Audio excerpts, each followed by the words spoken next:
Hello, I'm Gil Zilkha. Welcome to my channel. This is my series entitled Essential Classical Music, where we look at the best recordings of the major classical music works. This video is taken from my larger video entitled Best Recordings of Orchestral Works, where I look at basically all orchestral music that is not including the symphonies or the concertos. So if you like this video, I hope you'll take the time to view that one as well. Just know that it is divided into chapters, so you don't have to watch the entire thing at one sitting. You can just very easily click on whichever work that you're curious about. So I hope you enjoy it. Now let's talk about Richard Strauss. Oh boy. Okay, so we've talked in my previous videos about, when you talk about sort of, like symphonies, once you get to Beethoven and Bruckner and Mahler, you're really talking about this enormous canon that is very overwhelming and intimidating. I said the same thing about Mozart with his piano concertos. And then for tone poems, I have to say the same thing about Richard Strauss. This is just, fantastic, iconic music. When it comes to, he wasn't the greatest melodist in the world. It's not always the easiest listening, but in terms of evoking something orchestrally, there was nobody better than Richard Strauss. His music actually, in the late 19th century, because it wasn't so melodic and memorable, it was kind of poo-pooed back then. But he lived through it past the World War II, and orchestras, they want to show off their wares, and there's almost no better way to do that than performing Richard Strauss. Just colorful, exciting, and I just love it. One thing about it is it's because it's not melodic, and it really tells a story. It's an example of how in classical music, you can't just sample something for just a few seconds or a few minutes to get an idea of it. If a composer is telling a story, then it's just like watching a movie. You don't watch like 10 minutes of a movie and then give a movie review. You need to watch the whole thing from beginning, middle, and end. And so the best conductors were the ones who were the best at telling the story of his music. So I'm going to go in sort of quasi-alphabetical order in discussing these. The first one I'll talk about is the Alpensinfonie. Alpensinfonie in German, just like one word, and it is exactly what it says. It's about the Alps. It's about a journey through the Alps. In a more sort of abstract way, it's about overcoming the elements. And my top choice for this one is from a set of all the orchestral works of Strauss, and an excellent top-notch set from Rudolf Kempe and the Staatskapelle Dresden. You really can't go wrong with any of his Strauss recordings. This particular issue I'm holding, this is like volume 3, which actually I would say these are the picks of the set. However, I don't know if it's still in print. You can probably find it somewhere. But also, in terms of recording quality and even shelf space, you can get the whole thing now in a little package that I think has been remastered and very well. So that may be worth your while. The Alpensinfonie was recorded in 1971, and Kempe just has a mastery of the score.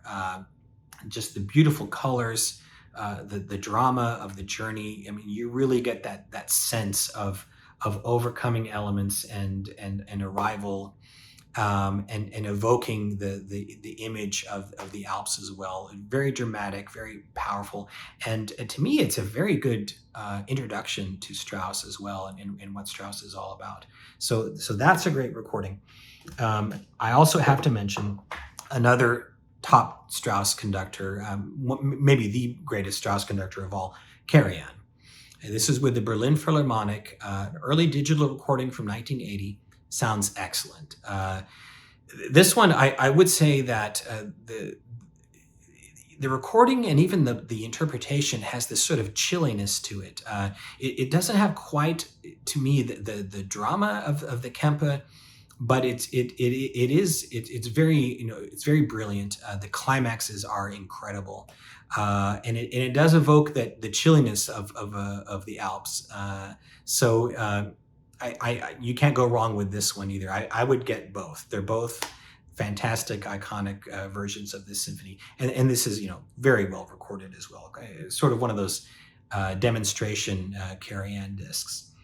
Now another one, and this may come as a little bit of a surprise, that is excellent, is from Zubin Mehta and the Los Angeles Philharmonic. This is from 1975. Can't go wrong with the sound on this one. The vintage Decca quality. And it's a very powerful interpretation. The orchestra plays beautifully, and you really get that sense of a journey, which is what you want in this piece, this sort of heroic journey. And so this is also one of the most recommendable versions.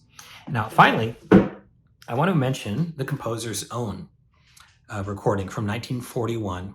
This is with the Bavarian State Orchestra. And again, this is one of those Dutton Laboratories remasterings that's excellent. It's as clear as you could get for that time period. It's still, of course, going to be limited. It's not going to be anywhere near the spectacular sound of the Karajan or even the Kemper or Mehta.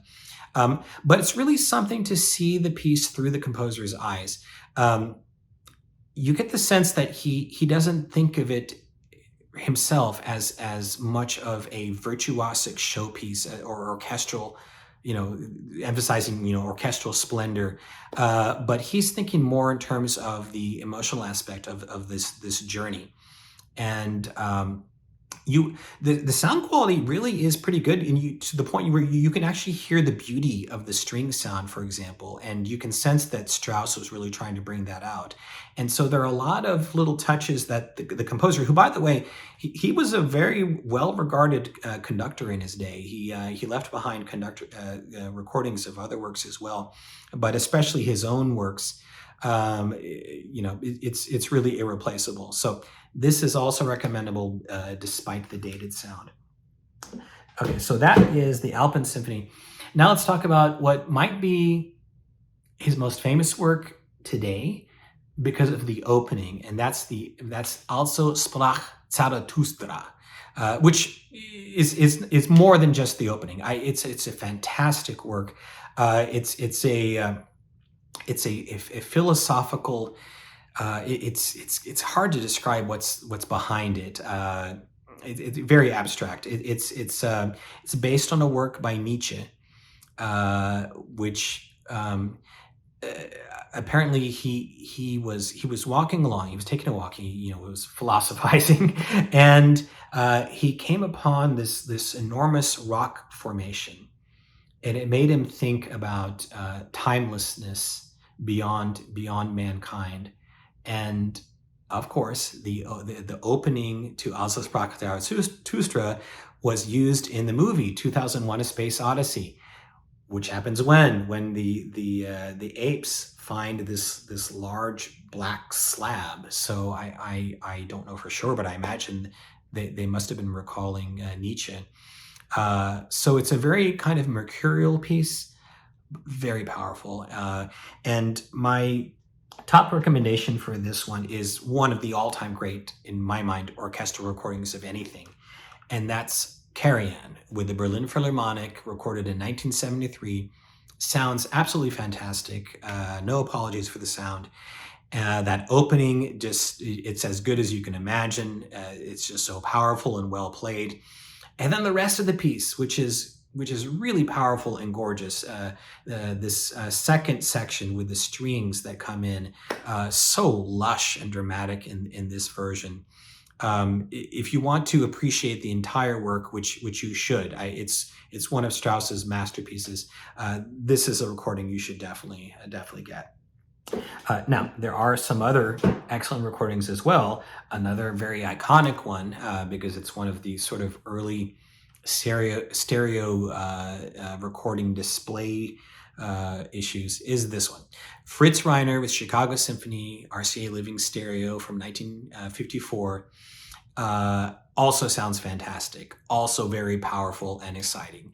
As I said earlier, Reiner is one who lets the piece do its work, and that definitely is something that has its place. It's such a masterpiece, and Chicago Symphony just plays beautifully, very powerfully. The recording engineers did a great job. It's legendary for a reason. So definitely another one you should seek out. Now, and one that is an early digital recording from another excellent Strauss conductor is one with Eugene Ormandy and the Philadelphia Orchestra. The sound is very good, and the playing is very powerful. He was really great at conducting Strauss. He obviously had an affinity for Strauss, a great sense of storytelling. And then the Philadelphia strings, in that second subject again, they sound gorgeous. I was really surprised by this one. You don't hear about this one everywhere, but when I was checking out also Sprach recordings during my Strauss phase, I was really impressed by this one. Now, I do want to mention a couple of older ones that are just really great interpretations despite the sound quality. And one comes from a conductor I almost wish I had mentioned in the symphony survey. This is a predecessor to Fritz Reiner, Frederick Stock, with the Chicago Symphony. Stock really was one of the great builders of the Chicago Symphony. He conducted them for much of the early 20th century. He doesn't always get the credit he deserves for that. This version of Also Sprach is very dramatic. It's very assertive. Chicago Symphony plays very well. It's dim, it's crackly. It's from 1940, so it's not the sonic spectacular that you want. But if this is a work that you've grown to love, like I have, it's an interpretation that you're going to want to hear. And also, I will say for symphonic orchestra history, it's really great to be able to hear Frederick Stock and get a sense of what his tenure in Chicago was about. This is an issue that came from Biddulph, who they specialize in historic recordings. I'm not sure if you can even find this nowadays. They're a little bit hard to track down. It also comes with an excellent Tchaikovsky fifth. That was what I was referring to, as maybe I could have included that in the symphonic survey. Well, I mentioned it now. A very good Tchaikovsky fifth. However, I have to mention one more, and I keep talking about Kusevitsky and the Boston Symphony, but they left behind so many great recordings. This one is from 1935, and it's pretty good sound quality. Again, this is one of those Dutton remasterings, so it's fairly clear for its time. I put this right up there with Karajan in terms of the interpretation. Very exciting. He has a sort of expansive opening. It's perfectly paced. I mean, you know how that goes, right? Dun dun dun, ba bum. The 2001 theme, perfectly paced here, and then that second part comes in slowly, and by that time I don't care about the sound quality anymore. I'm just wrapped up in the interpretation, and it's just really a great one. Okay, so that's Also Sprach. Now let's talk about a fun piece, Don Quixote. So this is the Spanish legend of Don Quixote and his adventures with his sidekick Pancho Villa. And one thing that Strauss does here is he has solo instruments that play the characters. So you have Quixote is played by a cello. I almost thought about including this piece in the concerto survey just because the cello is so front and center, but I thought not quite enough. It doesn't quite meet that level. It's still more a conductor's piece. And then Pancho Villa is played by a viola. So it's a real fun piece. There's a very famous part where you have a herd of sheep, and he mimics the bleating of the sheep in the brass section, and I can't even describe it to you what it is they're doing. I'm not a horn technician, but it really does sound like sheep. It's really cool.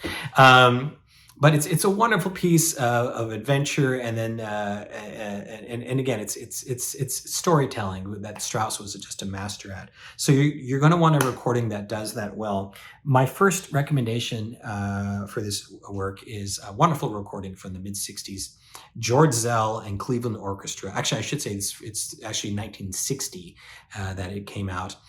For some reason, it's a little bit hard to find. I don't know why that is. I mean, this to me is one of the best Szell recordings out there. He was an excellent Strauss conductor. And the cellist is Pierre Fournier, who's one of the greatest cellists out there. So you have a master cellist, great orchestra in its peak, excellent recording quality, and they just bring out the charm of the work, and they do a masterful job of storytelling.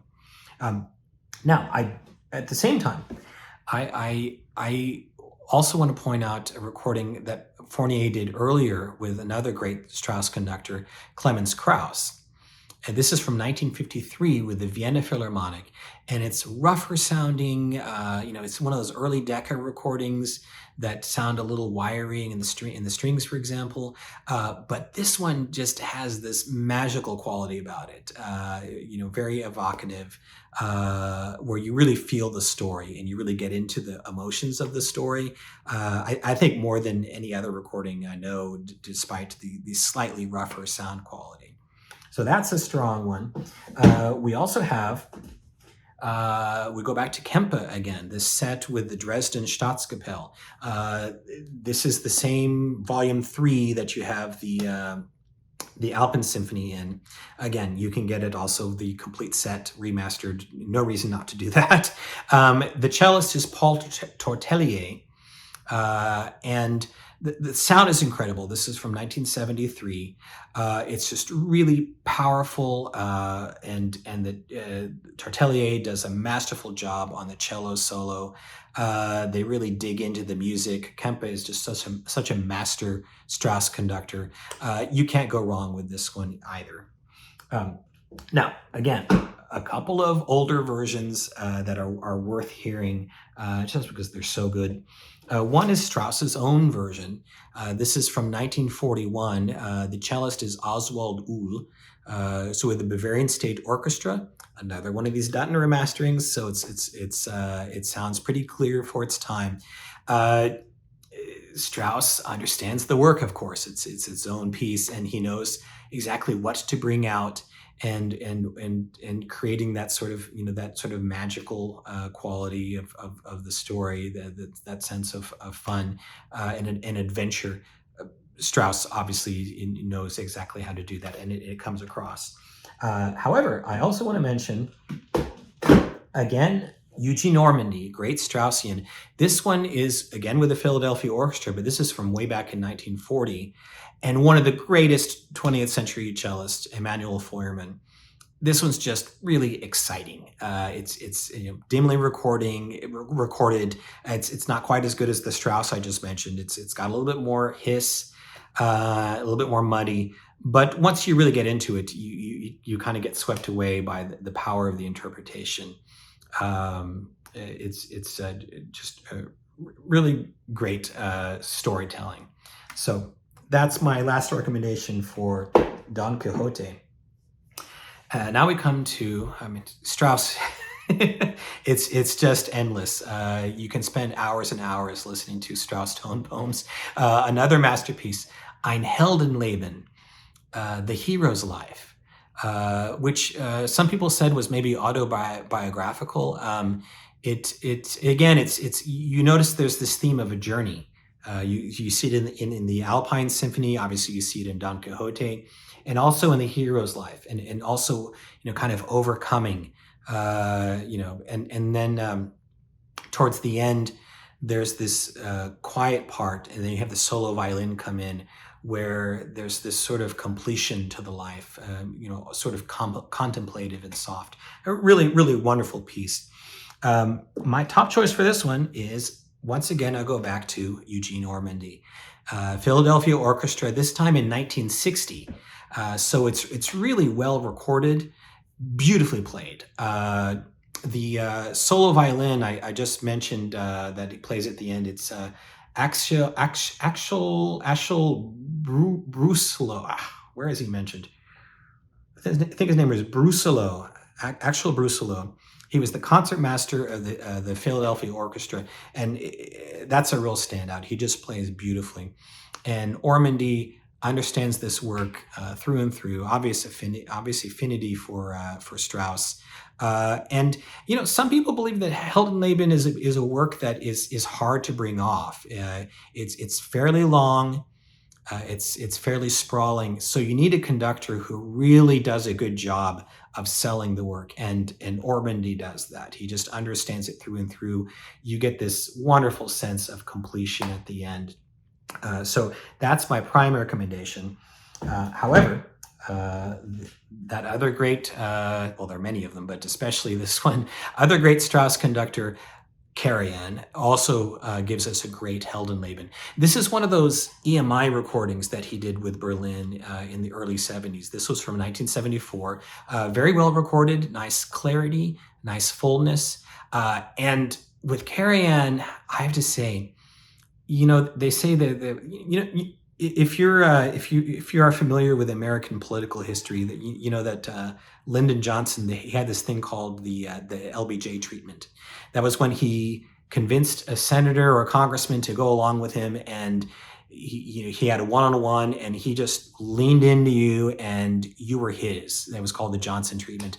Well, I feel like there's this thing of I think the Karajan treatment, where he just in his Berlin days, he had just this gorgeous, luscious sound that was just mesmerizing.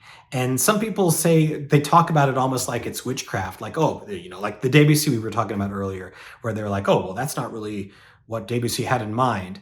Well, sure, but it works its magic, and it sells me on the piece, and I don't mind being being fooled into loving something that I'm listening to. So this is an example of that. It's just beautiful sound, just luscious, and you just get, like I said, Heldenleben can be a hard work to get into, and so the Karajan treatment is something that is something you want in a piece like this. So very powerful, dramatic, and like I said, incredible sound from the orchestra and the recording engineers. Now, an older version I want to recommend that also is a very good Strauss conductor and a very good job of storytelling is this one with Pierre Monteux and the San Francisco Symphony. This was recorded in 1947, fairly rough sounding, but very dramatic, powerful, wonderful storytelling. The orchestral playing is a little bit on the rough side, but again, in this case, this is something where the interpretation of this work is very important, and a conductor like Monteux is one that can make you appreciate it. Now, finally, we have to talk about the dedicee of Ein Heldenleben, Willem Mengelberg. This is, again, one of those legendary, iconic, historic recordings. You see the two of them there.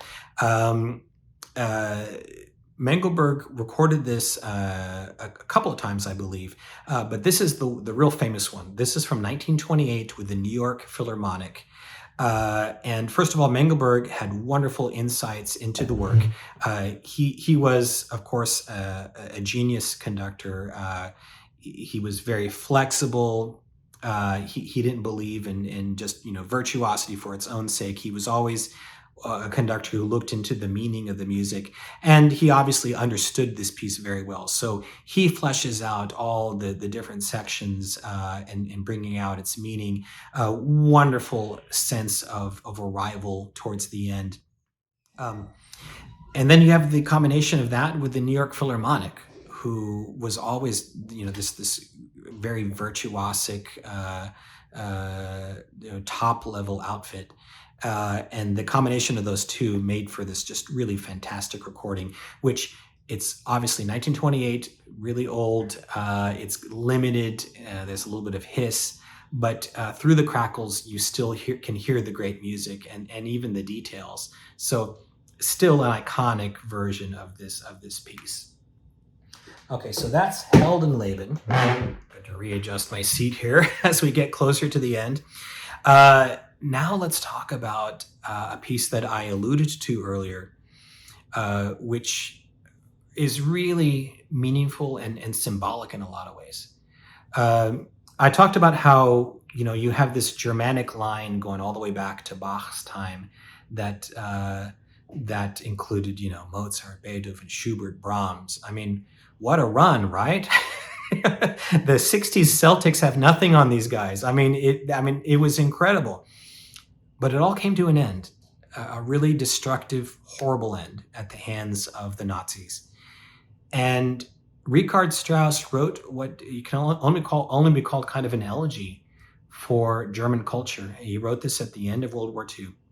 It's called Metamorphosen. And it's a really fascinating work for strings, for 23 strings in all. And it's obviously elegiac. Am I saying that word correctly? I've never known how to pronounce that word. Anyways, that it's very sad, but it's sad in a very. It's not overtly dramatic. It's more. There's almost this resignation about it. It's just it. All I can tell you is it's a very fitting way to look at everything that happened. In a way it's not only mourning the destruction, but also just looking back at everything, the culmination of it all, like how much there was to German culture, and just this grotesque event that occurred. So I think I've given a good enough description of what the point of it was. It's a very powerful work. And my top recommendation for Metamorphosen comes again from Karajan. This is with the Berlin Philharmonic. This is from 1969. And Karajan does just a great job of setting that atmosphere of quiet sort of contemplation. He creates again this very beautiful sound. There's almost a sort of like a distance to it, and it's beautiful, but it's not just beauty for its own sake. It definitely serves the music. You get the point. Now this one is his earlier version. He does have this one that was made in 1980. This is the digital one. And a lot of people sing the praises of this one, and for good reason. It's very powerful. There's not a lot to choose between them. I hear a little bit more of a commitment and depth to this one. That's my opinion. This one is a little bit more, to me, the recording quality is better. You hear detail in the digital version that you don't hear in this one. But I actually miss a little bit of the atmosphere that you get here, that sort of more distant, ethereal quality. This one is almost a little bit too present to my ears, even though it's a little bit maybe more impressive. The climax is incredible. They're both excellent, but my primary recommendation is this one. Now, a couple more I have to recommend. One that I was tempted to recommend as my first choice. It's a little different, and as you would expect, different from Klemperer. This is Otto Klemperer with the Philharmonia, his orchestra, from 1961. And this is really something. It's Klemperer does what Klemperer does. He's not obvious about letting the emotions fly. He does it in a very steady way, and it's very stark, and it's an interpretation that it's almost too brutal in a way. But I mean, obviously, for something that's this profound, that works. And I wouldn't want to be without this. It's a very emotionally impactful performance for its grimness, its solemnity. I mean, in a way, it's something that almost Klemperer was only Klemperer could have done. Recorded very well. Everything is very clear. That's another thing. I forgot to mention this about the piece. There's this repeated theme. Bum bum bum bum ba bum ba bum bum bum, which they say is quoting the funeral march of Beethoven's Eroica, and I don't doubt that. But it sounds also like it's a mixture of that and the beginning of the Fifth Symphony to me. In any case, it's obviously alluding to German culture and symbolized by Beethoven, and is sort of in a funereal way. With this recording, he delineates those notes so clearly, it almost hits you like a stake each time. It's just really packs a punch emotionally. Now, also we have Kempe, who this recording is no slouch either. It's very dramatic and powerful as well. Again, it's from this Dresden Staatskapelle set. Again, it comes from Volume 3, which again I say for me is sort of the pick of the volumes. But again, you can also get the remastered version that includes the whole set. Very powerful, beautifully played, nice clarity to the sound as well. And Kempe was a devoted Straussian, so you get the full emotional impact. One more recording I want to mention. This is in the historic category. And this is from another really good Strauss conductor that we haven't mentioned yet. That's Furtwängler. He didn't have a lot. Of course, he died a few years after the war before we got stereo. Metamorphosen was composed in the last year of World War II. So this recording is a live recording from 1947. It was fairly new. It's with the Berlin Philharmonic, and you can imagine as they are cleaning up their society in the rubble of World War II, that this obviously would mean something to them emotionally, and it does. It's a very moving performance, as you would expect from Furtwängler. It's actually it's a little faster than say Karajan or Klemperer. It's more emphasizing the dramatic side, I would say, and very powerful. The climax is superbly done. The sound quality is fairly on the dim side, but not too bad. It is a little bit noisy because you have an audience, but definitely for the historical context as well, definitely one worth seeking out. Okay, so that's Metamorphosen. Now we come to a piece which can be a little bit harder to get into. It may be among Strauss's major tone poems, maybe one of the lesser popular ones. This one is Symphonia Domestica, which is a tone poem that depicts essentially domestic living. You have characters like the father, the mother, the child, who have their own themes. But one thing I will say about this piece is it's not as boring as it may sound. It may sound like something that should be very tranquil, and certainly there are those sections, but there's also a passionate love scene that occurs in the middle. And it has a really fantastic finale, really exciting. So obviously Strauss does not see his domestic life as the sort of proverbial boring tranquility. It's a piece that in a lot of ways it's sort of less serious. It's a lot of fun, and I like it quite a bit actually. My top choice for this one is Fritz Reiner with the Chicago Symphony, 1956. Wonderfully recorded, and for me, this is my favorite of Reiner's many Strauss recordings. As I said before, storytelling is so important in Strauss, and this is one where I really think Reiner nails it. Whether it was they were having a good day or they just, he particularly connects to the music more. I don't know, but he really sells the piece well. As I've said, Reiner allows his orchestra to shine. And so the instruments, they come across brilliantly. They sound wonderful. It's very colorful, very exciting.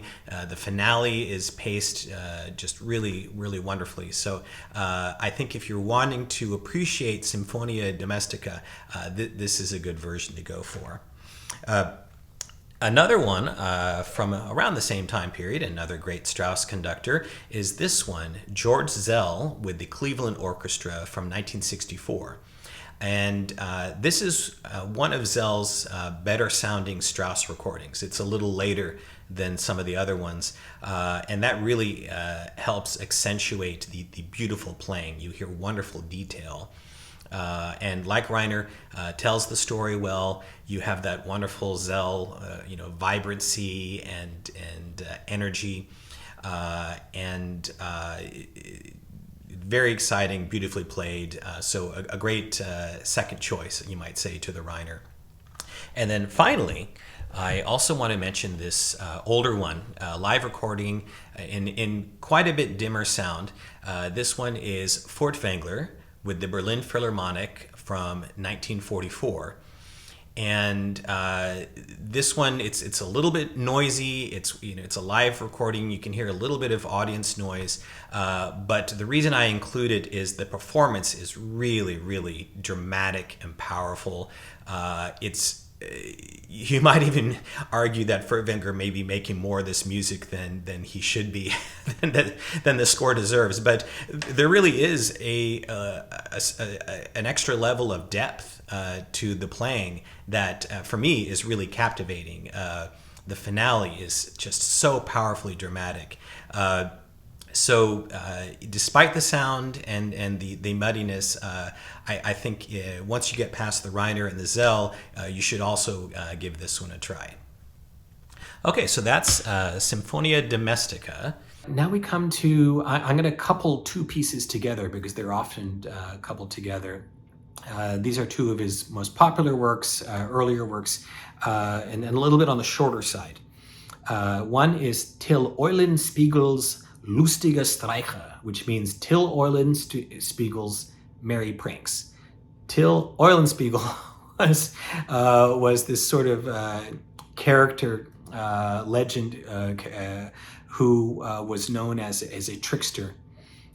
So this work is a little bit more of a lighthearted work, where it kind of depicts him, pranking people.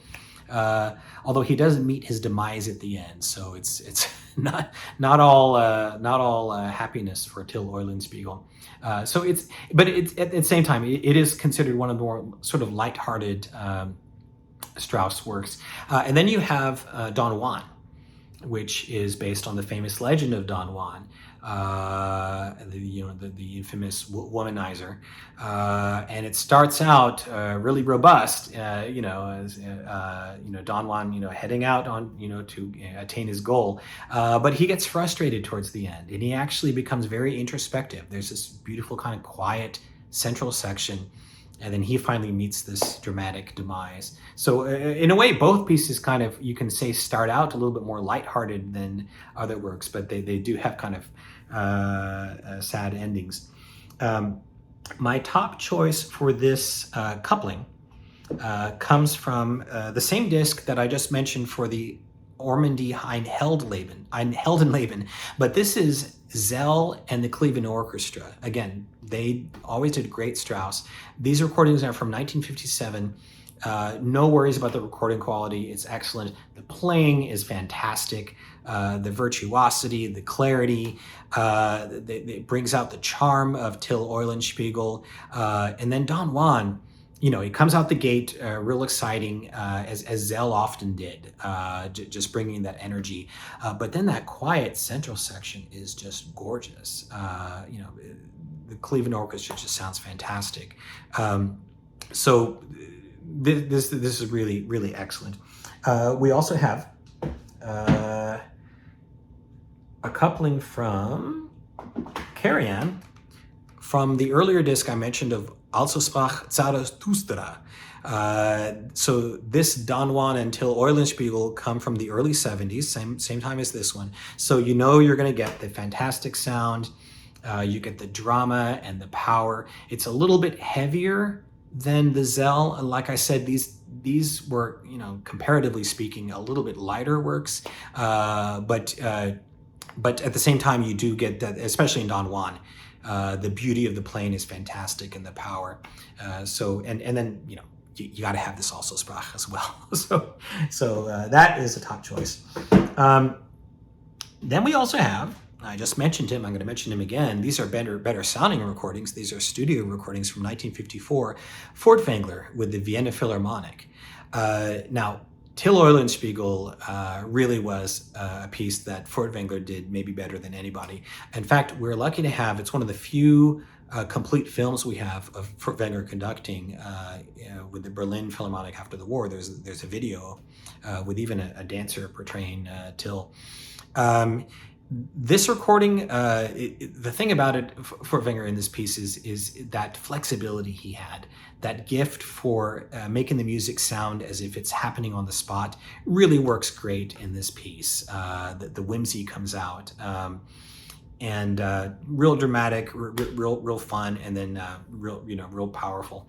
And then the Don Juan as well. That's a powerful recording, and the Vienna Philharmonic plays excellently. The recording quality is very good, 1954 mono. So this is definitely one of the most recommendable couplings. And then finally, I want to mention another great Strauss conductor we've already mentioned once, Clemens Krauss. This is coupled with the Don Quixote I mentioned earlier, which is fantastic. The same recording issues are here. These are 1950 recordings, and it's a little bit stringy, a little muddy, but Krauss was such a good Strauss conductor. He brings out the charm of Till Eulenspiegel and the drama of Don Juan. All the elements are there. Once you get past the sound quality, you really admire the interpretation and the beauty of the Vienna Philharmonic as well. So that's Till and Don Juan. We finally have one more, and this is, this is one of my favorite Strauss pieces, maybe my favorite one of all, and this is Tod und Verklärung, Death and Transfiguration. And this is a reflection on the artist's life. First, he's thinking about childhood. It's a very kind of morose piece. It starts out very quietly, and he's reflecting. And then there's just sort of this huge climactic part, and then after that, he slowly, dies away. And my top choice for this one is Karajan. For me, another one of Karajan's greatest recordings. This is from 1972, Berlin Philharmonic, coupled again with the Metamorphosen that I recommend as my first choice for that piece.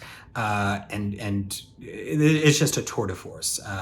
Karajan beautifully does that hushed opening, and he was just a master at always having this purpose. You know that it's going somewhere. And then the Berlin sound is gorgeous, but also with that purpose. And then this amazing climax, and then this just gorgeous dying away. Beautiful version. We also have a recording from Szell, and this is also fantastic. This is also one of Szell's best recordings, in my opinion, with Cleveland from 1957 again. The playing is just gorgeous, and the orchestral execution, of course, you always expect that with Szell, but he really gets into the mood and the atmosphere of this piece just about as well as anybody. So another fantastic version. We also have Monteau with the San Francisco Symphony. Again, this is coupled with the Heldenleben from 1947, but the Tod comes from 1960, so much better recorded. And Monteau also sets that atmosphere. The San Francisco plays beautifully.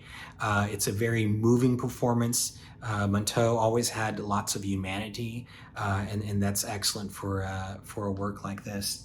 And then finally, I want to mention the same disc I mentioned previously for Don Juan until Eulenspiegel, Furtwängler. This is one of Furtwängler's greatest, at least Strauss recordings. It's a little less clear in the recording. It's from 1950. It's again with the Vienna Philharmonic, but it's a deeply profound, deeply moving interpretation. Like Karajan, the climax towards the end is just really overwhelming. It's just a fantastic piece, So there we go. That is Strauss. I don't know how long that took, but like I said, for tone poems, you really should. It's kind of hard to get into, kind of like I think Mahler's symphonies in a way, or even maybe Bruckner's symphonies. But it's really well worth it. Thanks for watching. I hope you enjoyed this video. And if you did, I hope you'll also take time to click the like and subscribe buttons. And with that, I want to wish you all a great day and happy listening.